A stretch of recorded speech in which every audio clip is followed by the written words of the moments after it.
7:21 minutos de la mañana, de vuelta con mucho más de Primera Página, luego de esta cadena nacional de radio y televisión, ya habitual, cadena de las mañanas a las 7 en punto. Nosotros vamos a iniciar conversación con Carlos Raúl Hernández, él es sociólogo, analista político, muchos años de trayectoria en nuestro país. Señor Hernández, buenos días, bienvenido a Primera Página, Muy buenos bienvenido días. a Globovisión. Muy buenos días, muchas gracias por la invitación. Son muchos los temas que queremos, usted nos ayude a procesar, a entender, a analizar de la jornada electoral de este domingo, y pareciera básico o pareciera un lugar común, pero quisiera iniciar preguntándole qué pasó este domingo 15 de octubre. Bueno, yo lo resumiría en dos cosas fundamentales. Pues todos los males de este mundo los conocemos, que rodean los procesos electorales aquí, o sea, no hay que enumerarlos. Pero yo creo que hubo dos factores fundamentales. Uno, el descontento de gran parte de la clase media urbana en algunas capitales del país, por ejemplo, aquí en Miranda, en Carabobo, es decir, Valencia, Maracay.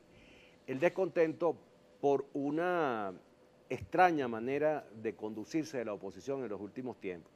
Después de muchos años de enseñar a la gente y predicar que la vía era pacífica, democrática, poco a poco, institucional, es decir, por las buenas y por los caminos y los plazos institucionales, pero de un momento a otro hubo un cambio. Primero aquella locura de la salida en el año 14, luego después el referéndum revocatorio en el 16, después el Maduro vete ya en el 17, o sea, este año, los 4 meses esos espantosos de la llamada calle-calle. Bueno, entonces, por supuesto, si tú traes a la gente con la idea de que es pacífico, después se lo cambia para la vía de la calle, después vuelves a dejar la calle en el suelo y te pasas para la vía electoral, por supuesto que los sectores medios no digirieron eso y se produjo una especie de renacer del abstencionismo, ¿no? Que es lo que nos ha afectado, el abstencionismo localizado, no el abstencionismo en general, porque la participación es muy alta en general en el proceso, pero sí el abstencionismo localizado en la clase media opositora. Pero fíjese que a propósito de ese tema... Déjame terminar porque no puedo dejar pasar algo, ¿no?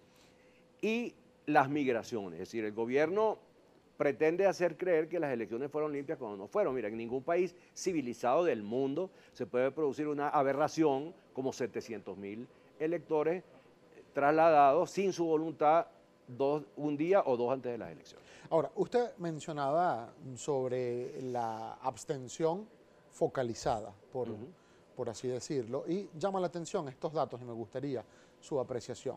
En los municipios Chacao, Baruta, El Hatillo y Sucre del estado Miranda, donde perdió un bastión importante la oposición venezolana.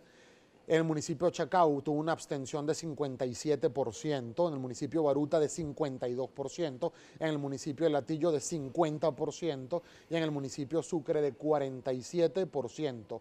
Estos 4 municipios, su promedio de abstención estuvo por encima del promedio nacional de abstención. Es lo que te decía, sectores de clase media urbana que, bueno, que reaccionaron frente a los bandazos que dio la oposición en los últimos tiempos. Luego, vamos a unas elecciones en las peores condiciones porque vamos después de 2 derrotas consecutivas. El referéndum revocatorio y la calle este año, ¿no? Vamos derrotados a diferencia, sí, vamos a una elección de gobernadores año y 8 meses más tarde, cuando lo que se debía haber hecho es, una vez que se tenía el triunfo de la Asamblea Nacional en enero, empezar a presionar desde la victoria para la elección de gobernadores y habernos evitado este calvario que se ha vivido. Porque es que lo grave es que yo recuerdo y tengo los recortes de los dirigentes diciendo que las elecciones de gobernadores no significaban nada, que elección de gobernadores si estábamos pensando en el poder, si Maduro vete ya. Bueno, entonces estos son los resultados. ¿Es un pase de factura la dirigencia opositora? Yo creo que sí, en el caso de las clases medias un pase de factura, pero además yo creo, y eso lo estamos investigando, que hubo deficiencias en el aparato, muy graves en el aparato electoral. Mira, el que se mete en política, yo creo que desde que el primer paso es entender que si tú no tienes testigo de mesa, no tienes voto. Eso es una ley fundamental, porque todos los procesos electorales en todas partes. Ahora, a mí me preocupó que oí un dirigente derrotado decir que el problema no eran las actas. Sí son las actas. Bueno, eso lo dijo Carlos Ocariz en su rueda de prensa. Sí son las actas. Por cierto, esta semana va a estar con nosotros Carlos Ocariz, pero fíjese que sobre ese tema de las actas, señor Hernández, Es curioso porque alguien no le está hablando claro al país. La Mesa de la Unidad Democrática dijo horas antes del proceso electoral de este domingo que tenían el 100% de los testigos en todas las mesas electorales del país, que no hubo una mesa electoral del país donde no hubiese testigos. Entonces, ¿qué pasó? Ahora, bueno, Liliana Hernández dijo, pues yo la vi, que Ocariz no tenía el 30% de las actas. Entonces, ahí hay un ruido que hay que aclarar. Pero entonces, es que está la contrarréplica. O sea, ¿por qué gana Lady masivamente en el Táchira? Porque se podía ganar. ¿Por qué gana en el Zulia Guanipa? Porque se podía ganar. ¿Por qué se gana en Mérida? ¿Por qué se gana Barreto en Anzoátegui? Porque no era imposible ganar, solo tenía que tener en Nueva Esparta. Es decir, porque había que hacer, independientemente de que nos quejemos de que la vida es mala, es injusta, nos tratan mal, el gobierno nos saca la lengua, nos hace todas estas cosas que sabemos, porque la función de un dirigente político no es quejarse,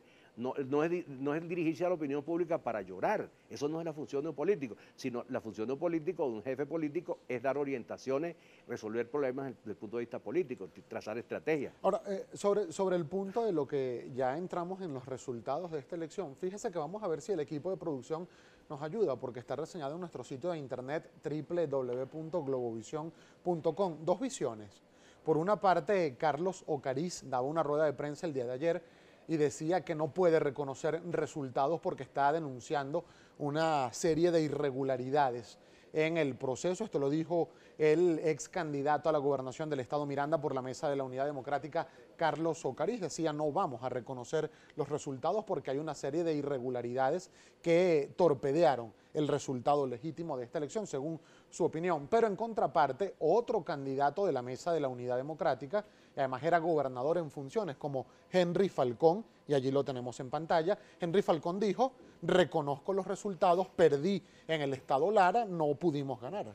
Bueno, y por cierto que ahora quieren convertir a Henry Falcón otra vez en bestia negra porque reconoció el resultado. Entonces ocurre que si tú reconoces una derrota, entonces también eres un tipo censurable. Es decir, yo creo que está muy bien. Es decir, me parece una actitud muy decente por parte de Henry Falcón. Si él sabe que perdió, que lo diga. Ahora, lo que sí es que no tiene ningún sentido armar alaracas y escándalos si tú no tienes las actas con las que vas a demostrar que te hicieron fraude.